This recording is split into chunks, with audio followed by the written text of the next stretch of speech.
ಒಬ್ಬನಿಂದ ಸರಿಯಾಗುತ್ತೆ ಅಂತ ಹೇಳಕ್ಕೆ ಆಗೋದಿಲ್ಲ. ನೀವು ಹೇಳ್ದ ಹಾಗೆ ಒಬ್ಬ ಹೋರಾಟಗಾರ ಬೀದಿಯಲ್ಲಿ ನಿಂತು ಹೋರಾಟ ಮಾಡೋದಕ್ಕಿಂತ ಸಂವಿಧಾನಬದ್ಧವಾದಂಥ ಹುದ್ದೆ ಇದ್ದಿದ್ದೇ ಆದರೆ ಅಲ್ಲಿ ಕಾನೂನಿನ ತಿದ್ದುಪಡಿಯಾಗಲಿ, ಕಾನೂನಿನ ಕಾಯ್ದೆಗಳನ್ನ ಮಾಡುವಂಥದ್ದಾಗಲಿ ಅದಕ್ಕೆ ಅಧಿಕಾರ ಭಾರಿ ಮುಖ್ಯ ಅಂತ ಅನಿಸುತ್ತೆ.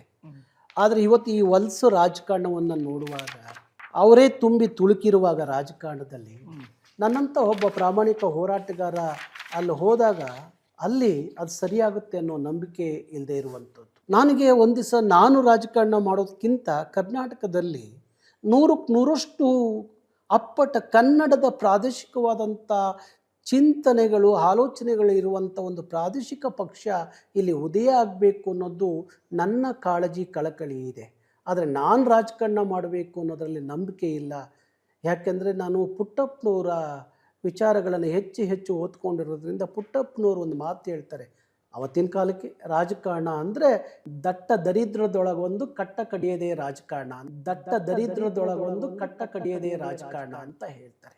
ಹಾಗಾಗಿ ಎಲ್ಲ ಕ್ಷೇತ್ರಗಳು ನೀನು ಸರಿ ಇಲ್ಲ, ನನಗೆ ಬೇಡ ಅಂತ ಹೇಳಿದ್ರೆ ರಾಜಕಾರಣ ಕೈ ಬೀಸಿ ಕರೆಯುತ್ತಂತೆ.